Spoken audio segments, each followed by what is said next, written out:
Hey everyone, my name is Megan and this is Painted and Distressed. This video is part of my Halloween series, and today we're going to be making some fun spooky projects using mainly Dollar Tree supplies. I hope you enjoy! This first project, we're going to make a haunted mansion. So I am taking two of these Dollar Tree doll houses and I'm going to take the roof off of one of them.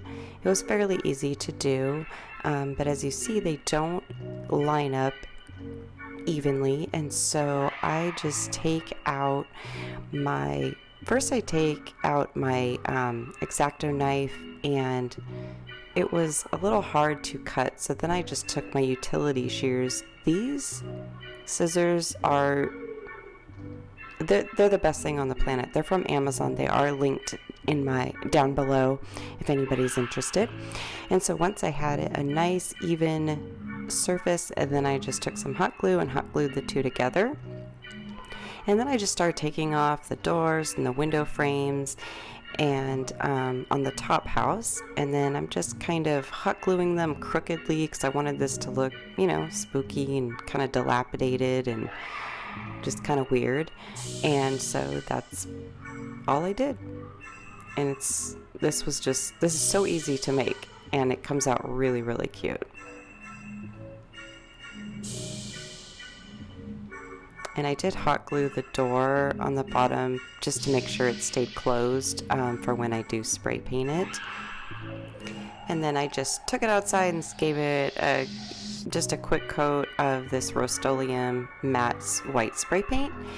And this is just to even it out. And then I take my Waverly chalk paint in the color ink, and then I just messily apply it all over the entire house. And this really showcases all of the nice detail of the house. And then I take some popsicle sticks and I give them a quick coat of the Waverly ink chalk paint. And then with my miter shears, I just cut off the round edges of the popsicle sticks or craft sticks, and then just give them a quick little sand. And then I just kind of eyeball it and measure out the door frame and the window. That way I get an idea of the size, and then I cut them down. And then I take out my folk art white wax to go over the entire house to make it look even more creepy and old.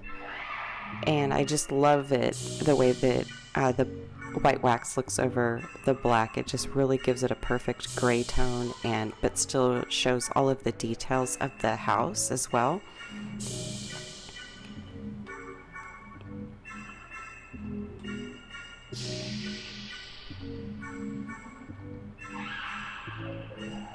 And then I just take those wood pieces. I did sand them a little bit just to kind of make them look a little bit more rustic and old.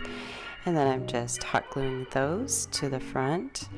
And then I had this sign that I used last year for fall, and I'm just reusing it. I just took off the stuff and I left the scrapbook paper.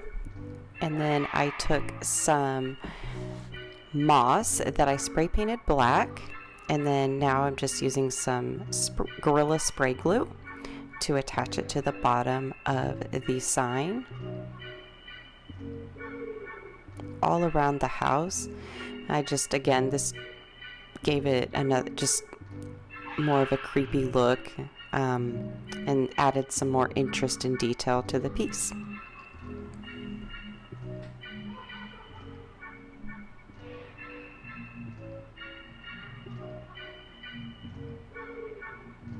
And I did hot glue the house to the sign as well. And then I'm just taking these little pumpkins that I got from Joann's, and also these little trees that I had left over from Christmas last year that I spray painted black. And then now I'm taking the pumpkins and I'm just kind of staggering them a little bit. They were already kind of distressed and stuff, and so I didn't have to do anything to them. And I just thought they were so cute and add a nice little detail to the front of this house. And then all the extras I just kind of staggered around.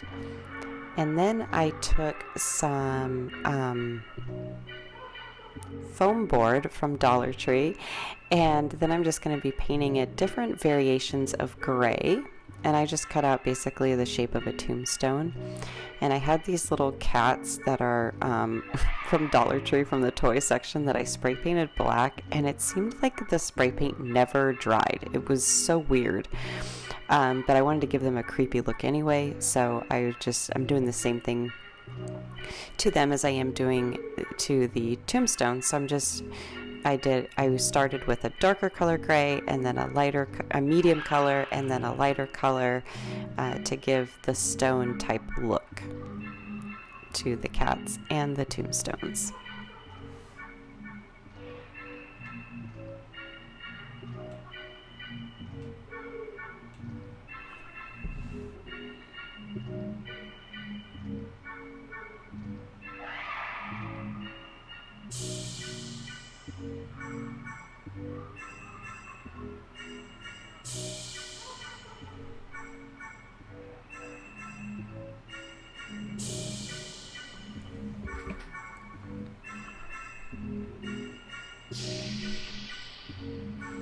And then I'm taking these skeletons from Dollar Tree, and I'm just cutting off the hands and the heads, and I'm just kind of placing them in the front yard.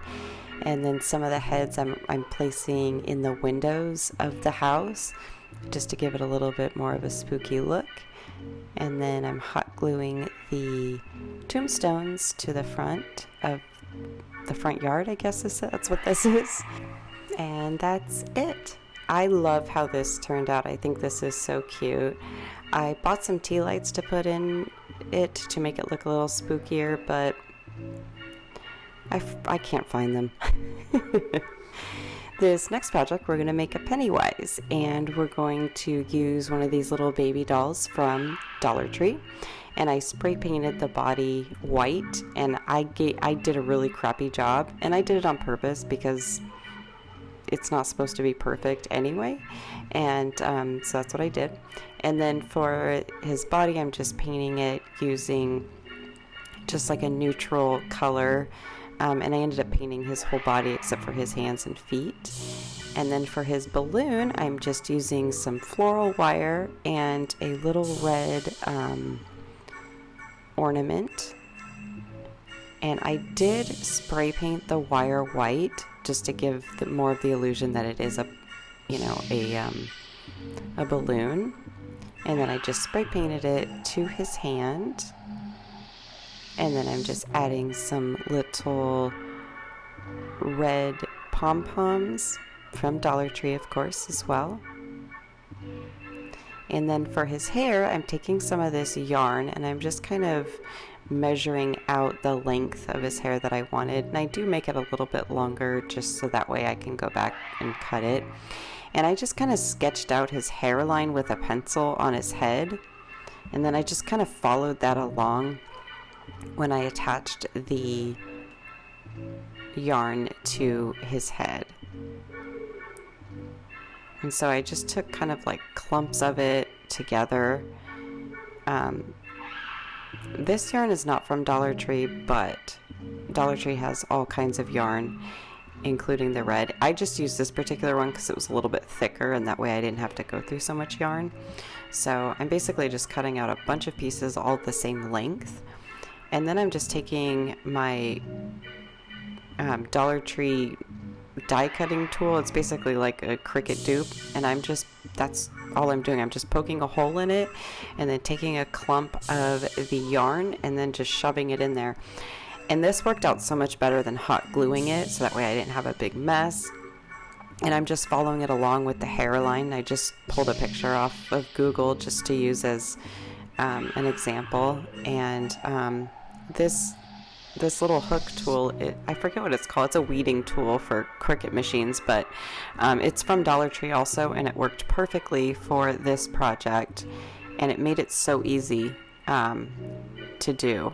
I mean, it's incredible how easy this was. I thought I was going to have a lot harder of a time, but there we go. There's his hair, and I do give him a haircut, don't worry.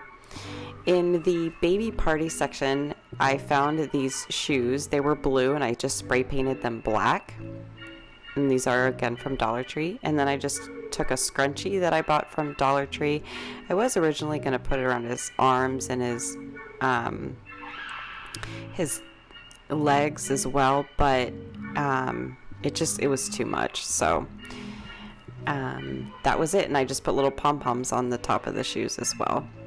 And then for the eyes, then I'm just taking my paint pen and I'm just coloring them in black, and then, or outlining, I guess I should say.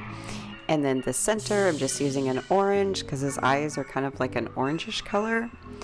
And then for the lines on his face, I'm just again using from Google, and I'm just taking a red paint pen. I figured this was the easiest way to get his clown makeup on his face is to use a paint pen, and it worked out perfectly. And I just pulled up an image, and I am not an artist at all, as you can tell, but it worked out pretty well, and I think he turned out pretty cute. And I was giving a little haircuts, that way his hair looks more authentic. Obviously this red is a lot redder than his actual hair from the movie, but it gets the point across. I'm just adding a little black for his pupils. And then I did go over with a very tiny paintbrush because I wanted it to be a specific red.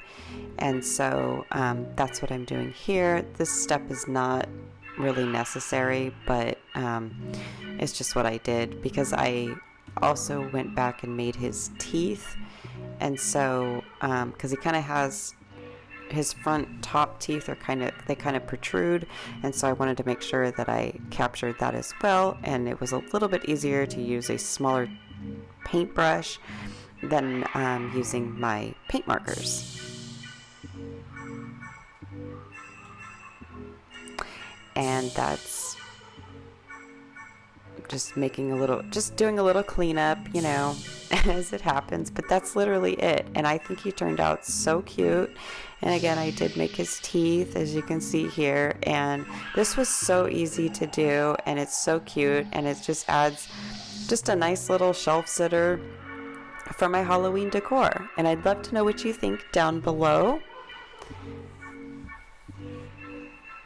And this last project is a Ouija board or spirit board, and so I found this sign at Dollar Tree, and so I just took off the metal words, and I was originally going to use this side of it, but it had this glossy sticker type thing on it, and I didn't really want to paint over it. Well, I did paint over it, but I ended up painting the front and the back black, and the side, like the whole thing, I painted black. And I end up using the back of it instead, just because I liked how the paint laid a little bit better. And so just using my little Cricut Joy, I just cut out a typical spirit board verbiage. I do feel like I made the alphabet too curved, and I wish I would have gone back and not made it so curved, but I do like the way it came out in the end, but I do wish that it wasn't so curved. I don't know what I was thinking. But I just did yes, no, the alphabet, and goodbye. And of course, 1 through 0 numbers. And then just using these little skull cutouts from Dollar Tree, and then this little jeweled spider, and that was it. And just a super cute little spooky addition to my decor. And I really do like how it turned out, and I would love to know what you think as well down in the comments.